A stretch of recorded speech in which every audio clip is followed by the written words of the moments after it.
The wind doesn't scream during a blizzard. It listens. It presses itself against the walls, against the windows, like it's trying to hear what's inside. Snow doesn't just fall. It buries things. It erases roads, erases distance, erases sound. Sometimes it erases people. There are storms that trap you outside. And then there are storms that make sure you're completely alone when something finally decides to come in. These aren't campfire stories. No one tells them to be brave. These are mistakes. Moments where someone trusted the wrong silence, opened the wrong door, or stayed still when every instinct said to run. If you're watching this alone, at night, with the lights off, you might want to change that. Because tonight, there are 3 encounters: isolation, strangers, and something that never felt entirely human. Long pause. Let the silence sit. Story 1, the neighbor who was waiting for the storm. I moved to the northern plains because I didn't like people. That's the honest reason. Out there, isolation isn't loneliness. It's just normal life. Houses sit miles apart. You learn your neighbors' trucks before you learn their names. Sometimes you don't learn either. Snowstorms are expected. They're routine. So common they stop feeling dangerous. That's what makes them lethal. The storm started while I was still at work. Light snow, nothing unusual. Within an hour, the sky disappeared. Just white. No horizon, no depth. The radio crackled, voices stretched, warbled, then vanished into static. By the time I reached my driveway, the truck was already sinking. I remember feeling relief. Home meant safety. The door handle didn't move, frozen solid. I tried again, harder. Nothing. I sat in the truck with the heater blasting, watching snow pile up against the hood. Told myself I'd wait it out. 10 minutes passed, then 20. The snow only came down heavier, louder, the wind rocking the truck gently, like it was testing how long I'd stay. I tried to reverse. The tires spun, then stopped completely. That's when the panic crept in. Not loud, not dramatic, just cold and certain. The nearest house was almost a quarter mile away. Too far in that storm, but staying meant freezing to death. So I walked. The wind bent sound in strange ways. Sometimes it sounded like footsteps behind me, sometimes like breathing just over my shoulder. Shapes formed in the snow that disappeared when I looked straight at them.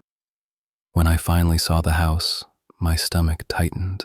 It looked abandoned, paint peeling, windows dark, except for one light, dim, yellow, almost red.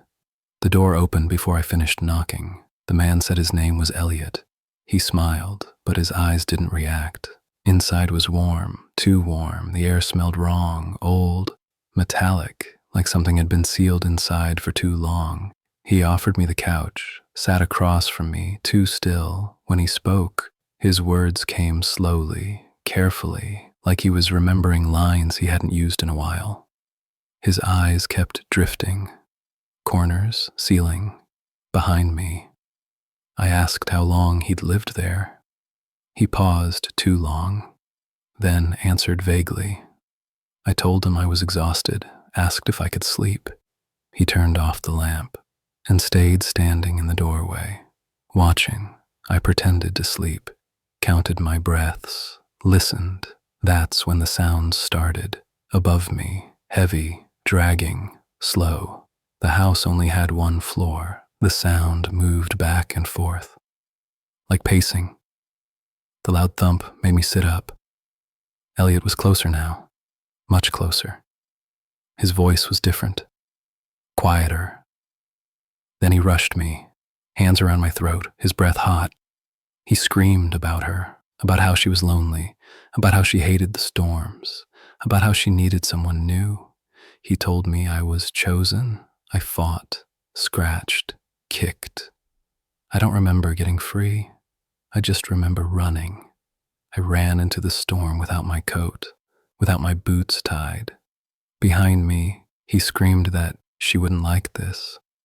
The next house saved my life. Warm lights, normal voices, normal fear. In the morning, they told me about Elliot's wife, gone for years. No body, just whispers, just looks. I still live out there? Every winter when the storms come back, I feel eyes on my house. Some storms don't end when the snow melts. Story 2.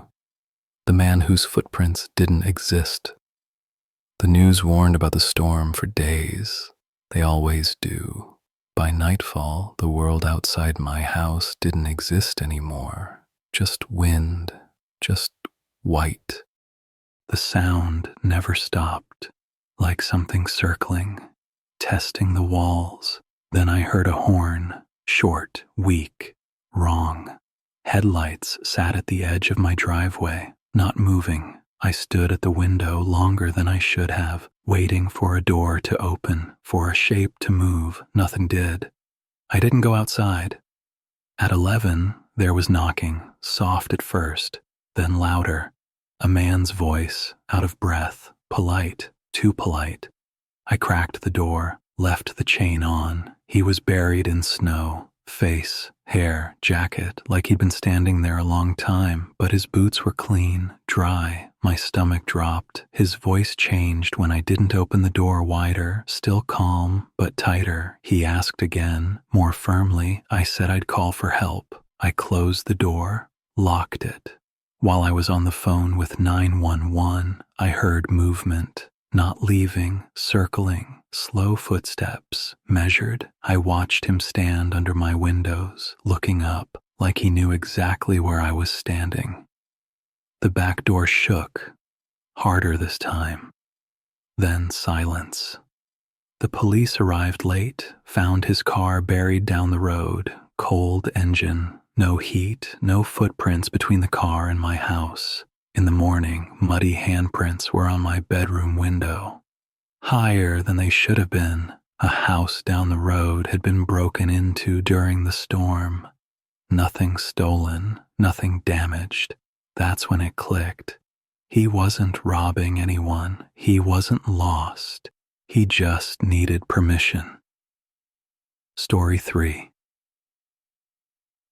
The skier who hadn't used his legs. I wasn't reckless. That matters to me. I was trained, certified, experienced. That's why this still doesn't make sense. The forecast was wrong. The avalanche was small.